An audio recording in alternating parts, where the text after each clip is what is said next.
Hello everyone, welcome to my channel. चलिए start करते हैं आज का टॉपिक। आज हम लोग टीजीटी होम साइंस में देख रहे थे पौष्टिकता की संकल्पना। इसको कंटिन्यू करते हैं और देखते हैं इसका आगे का पार्ट। ठीक है फ्रेंड्स, तो पौष्टिकता की संकल्पना में हम लोगों ने प्रोटीन को बहुत अच्छे से डिस्कस कर लिया है। आज हम लोग डिस्कस करेंगे कार्बोहाइड्रेट को। मैंने बहुत ही छोटे में इंटरेस्टिंग सा बना के आप लोगों को प्रोवाइड कराने की कोशिश की है। उम्मीद है आप लोगों को ये वीडियो पसंद आएगी। पसंद आए तो प्लीज़ लाइक करिए, शेयर करिए और अपने दोस्तों में शेयर कर लीजिए और चैनल को सब्सक्राइब कर लीजिए। चलिए स्टार्ट करते हैं। तो सबसे पहले हम लोग देखते हैं कार्बोहाइड्रेट। कार्बोज नामक पोषक तत्व मनुष्य को अधिकतम ऊर्जा या शक्ति प्रदान करने वाला तत्व है। तो कार्बोज से हमें क्या मिलती है? एनर्जी मिलती है। एक व्यक्ति की दैनिक आवश्यक ऊर्जा का 70%, देखिए 70% भाग किससे पूरा होता है? तो वो कार्बोज से पूरा होता है। ठीक है, अब ये किन किन चीज़ों से बना है कार्बोहाइड्रेट? तो कार्बोहाइड्रेट जो बना है वो मेनली कार्बन, ऑक्सीजन और हाइड्रोजन। यहाँ पे ऑक्सीजन मैंने 2 बार लिख दिया है तो इसके लिए सॉरी। आप लोग यहाँ पे हाइड्रोजन लिख लीजिए। ठीक है, कार्बोहाइड्रेट बना है कार्बन, ऑक्सीजन और हाइड्रोजन से बना है। ये इसका रासायनिक संगठन है। आगे देखते हैं इसका वर्गीकरण। फ्रेंड्स, मैंने सिर्फ उन्हीं चीज़ों को लिया है जिससे कि क्वेश्चन एग्जाम में बनते हैं, अदरवाइज वीडियो बहुत लंबी हो जाएगी। चलिए इसका वर्गीकरण, इसका क्लासिफिकेशन देखते हैं। तो ये 3 पार्ट में डिवाइड है: मोनोसैकेराइड, डाइसैकेराइड और पॉलीसैकेराइड। मोनोसैकेराइड में कौन कौन सा है? ग्लूकोज, गैलेक्टोज और फ्रक्टोज। डाइसैकेराइड सुक्रोज, माल्टोज और लैक्टोज। पॉलीसैकेराइड में स्टार्च, सेल्यूलोज, ग्लाइकोजन, डेक्स्ट्रिन, पेक्ट्रिन, फ्रैक्टोसनस, गैलेक्टोसनस, पेंटोसनस। देखिए स्नस करके आप लोग पॉलीसैकेराइड याद कर लेंगे। आई होप आपको अच्छे से समझ आ रहा होगा। आगे देखते हैं। अब हम लोग एक एक को डिस्कस करेंगे डिटेल में। मोनोसैकेराइड, सबसे पहले मोनोसैकेराइड में हम लोगों ने देखा है ग्लूकोज को। तो ग्लूकोज, इसका अन्य नाम कौन कौन सा है? ये बहुत इंपॉर्टेंट है।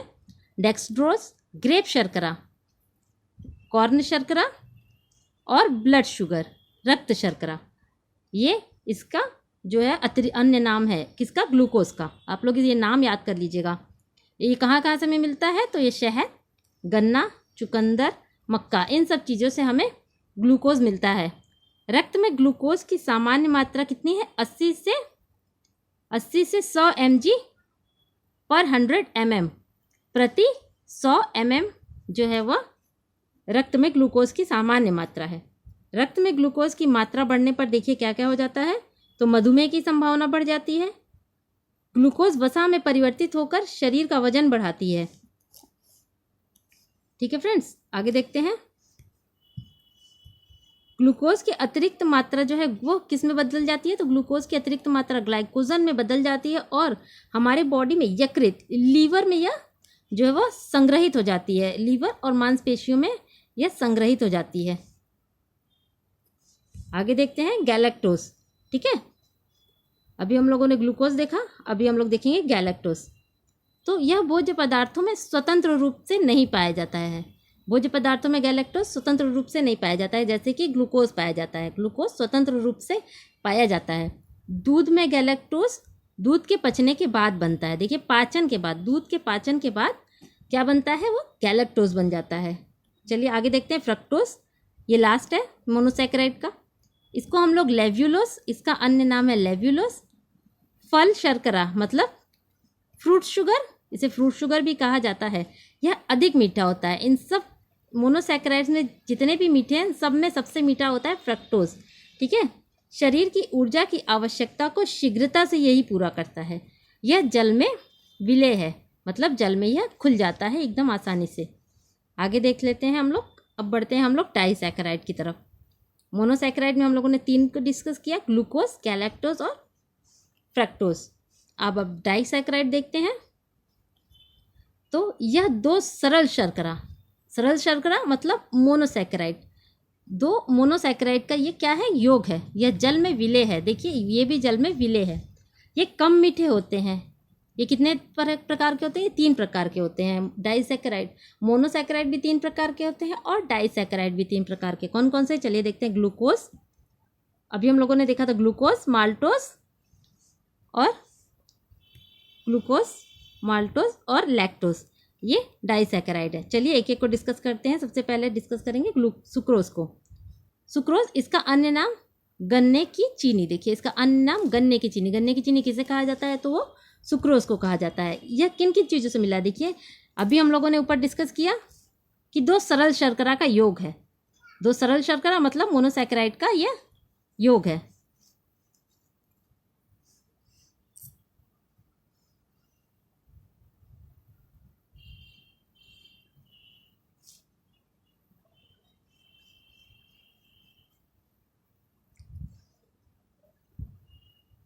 ग्लूकोज और फ्रक्टोज। ग्लूकोज और फ्रक्टोज जो है जब आपस में मिलते हैं तो क्या बनाते हैं? तो एक अणु सुक्रोज का और एक अणु जल का बनाते हैं। ग्लूकोज और फ्रक्टोज क्या है? ये मोनोसैकेराइड्स है। तो जब 2 मोनोसैकेराइड्स मिलते हैं ग्लूकोज और फ्रक्टोज तो एक अणु सुक्रोज का बनाते हैं और एक अणु जल का बनाते हैं। ये आप लोग अच्छे से देख लीजिए। फिर इसके बाद आता है माल्टोज। माल्टोज भी क्या है? ये डाइसैकेराइड्स है। यह अनाजों में मिलता है। ठीक है। माल्टोज अनाजों के अंकुरण के समय अम्ल, उष्णता तथा एंजाइम एमाइलेज द्वारा स्टार्च का अपघटन होकर माल्टोज बनाती है। ग्लूकोज के 2 अणु, देखिए ये भी ग्लूकोज के 2 अणु, ये ग्लूकोज के 2 अणु जुड़ते हैं जब आपस में, तब एक अणु माल्टोज का एवं एक अणु जल का बनता है। ठीक है। देखिए ग्लूकोज के 1 अणु, एक ग्लूकोज के 2 अणु मिलते हैं तो एक अणु किसका बनता है? माल्टोज का, और एक अणु जल का बनता है। ये इसका रासायनिक संगठन है किसका? माल्टोज का। यह हमें अनाजों से मिलता है। ठीक है। आगे देखते हैं लैक्टोज। लैक्टोज को क्या बोलते हैं?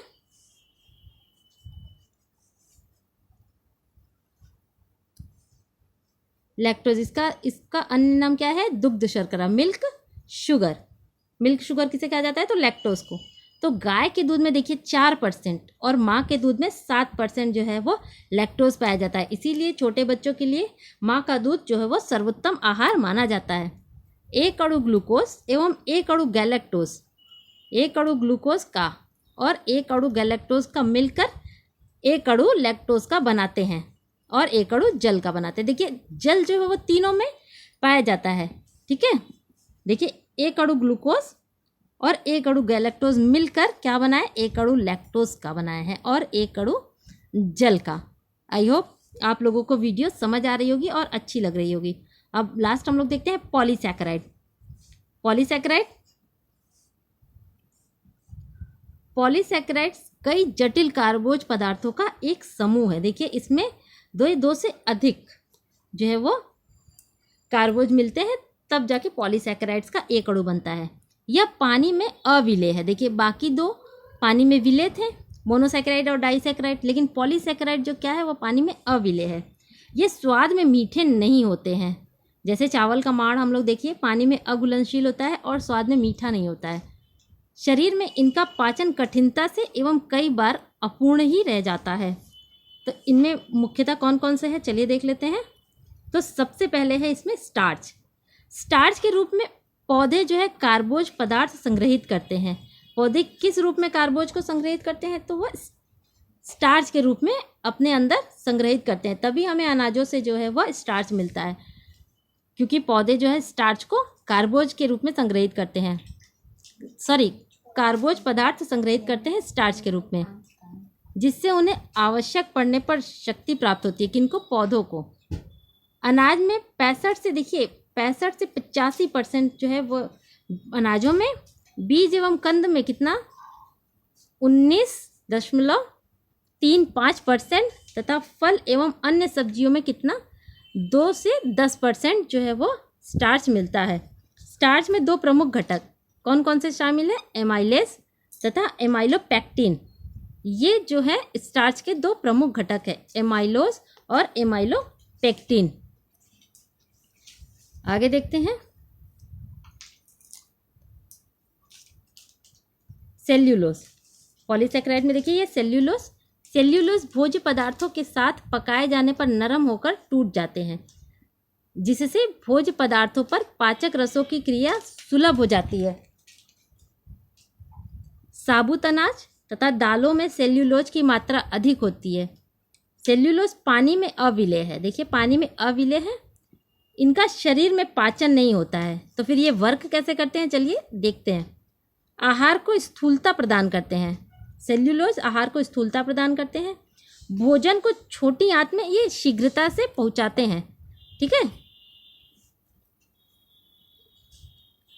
आगे देखते हैं हम लोग ग्लाइकोजन।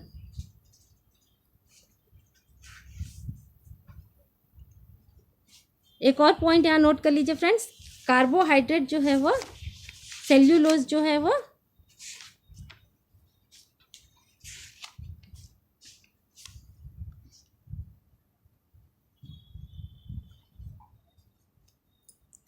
सेल्यूलोज में जो फाइबर की मात्रा जो है बहुत ज़्यादा होती है, जिससे कि भोजन छोटी आंत में शीघ्रता से आगे पहुंचता है। तो फाइबर की मात्रा किस में ज़्यादा होती है, तो सेल्यूलोज में ज़्यादा होती है। आगे देख लेते हैं ग्लाइकोजन को हम लोग देखेंगे। ग्लाइकोजन को प्राणिज स्टार्च, देखिए प्राणिज स्टार्च भी कहते हैं। पौधों में ग्लाइकोजन नहीं मिलता है, तो क्या पौधों में नहीं मिलता है, देखिए ग्लाइकोजन पौधों में नहीं मिलता, स्टार्च मिलता है, ठीक है। शरीर में ग्लूकोज की अतिरिक्त मात्रा ग्लाइकोजन में परिवर्तित हो जाती है, और यह कहाँ संग्रहित होती है, अभी मैंने बताया था यकृत में संग्रहित हो जाती है। यकृत और मांसपेशियों में यह संग्रहित हो जाती है। अब देखिए, अब हम लोग आगे देखते हैं कार्बोज की प्राप्ति के साधन। कहाँ से हमें कार्बोज की प्राप्ति होती है, तो अनाज, शक्कर, गुड़, खांड, शहद, जड़ वाली सब्जियां जैसे कि आलू, शकरकंद, अरबी, चुकंदर और सूखे फल, ड्राई फ्रूट्स, इन सब चीज़ों से हमें कार्बोज की प्राप्ति होती है। अब देखते हैं कार्बोज के कार्य कौन कौन से हैं। तो शरीर को ऊर्जा या शक्ति प्रदान करना, ग्लाइकोजन बनाना, प्रोटीन की बचत करना, ये इंपॉर्टेंट पॉइंट है। प्रोटीन की बचत कौन करता है, तो कार्बोज करता है। वसा में परिवर्तित होना, रुधिर में ग्लूकोज की मात्रा को सामान्य रखना। तो ब्लड में ग्लूकोज की मात्रा को कौन नॉर्मल रखता है, तो वो है कार्बोज। खमीरीकरण क्रिया द्वारा जीवाणुओं की वृद्धि करके विटामिनों का भी निर्माण कौन करता है, तो वो कार्बोज करता है। बहुत ही इंपॉर्टेंट काम है कार्बोज का। आगे देखते हैं इसकी अधिकता से क्या क्या हो जाता है। सबसे पहले है मोटापा हो जाता है, बिल्कुल सही बात है। मोटापे से हृदय एवं मधुमेह रोग, देखिए मधुमेह तो हमें पता है, साथ ही साथ ये भी ध्यान रखिएगा कि हृदय रोग भी हो जाता है। आवश्यकता से अधिक ग्लूकोज ग्लाइकोजन में परिवर्तित होकर यकृत और मांसपेशियों में जमा हो जाता है, जिससे कि मोटापा बढ़ जाता है। रक्त में ग्लूकोज संग्रह की क्षमता कितनी होती है, 80 ml पर 100 ml जो है वह रक्त में ग्लूकोज की क्षमता होती है। शेष ग्लूकोज, जो कि ग्लूकोज हमारे बॉडी में है, वो जो बच जाता है वो ग्लाइकोजन में परिवर्तित होकर यकृत और मांसपेशियों में चला जाता है। या फिर एक तो ये हो गया, या फिर ग्लाइकोजन नहीं बनने की दशा में, जब ग्लाइकोजन नहीं बन पाता तो वो मूत्र के साथ निकलने लगता है, जो कि किसका लक्षण है, जो कि मधुमेह मतलब शुगर का जो है वो लक्षण है। आगे देखते हैं कार्बोज का पाचन।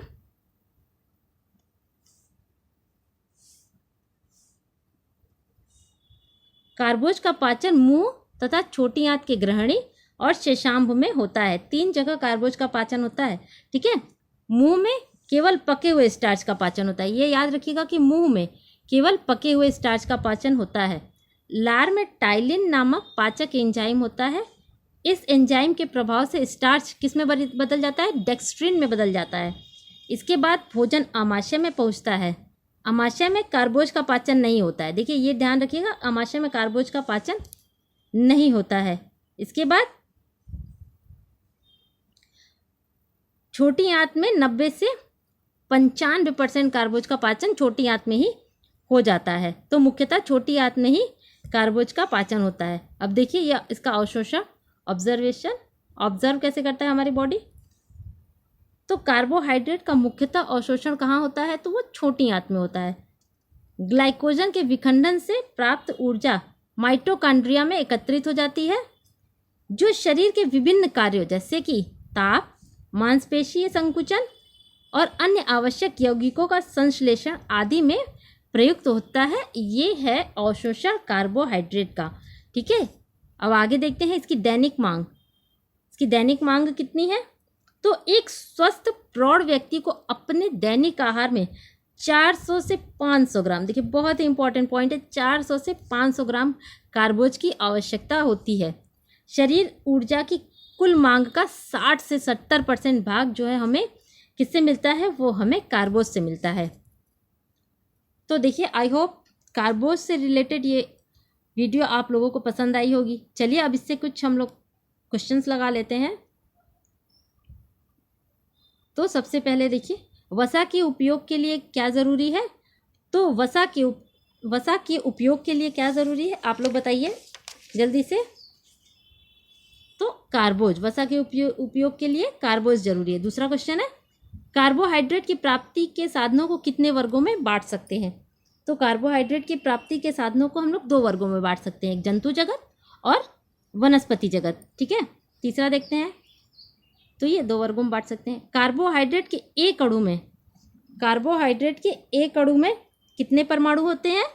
तो कार्बोहाइड्रेट के एक अणु में 6 परमाणु होते हैं। आगे देखते हैं, एक जटिल कार्बोज है। जटिल कार्बोज कौन सा है, आप लोग बताइए।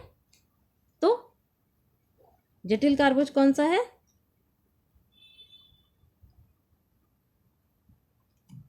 सेल्यूलोज। सेल्यूलोज क्या है? यह एक जटिल कार्बोज है। आगे देखते हैं,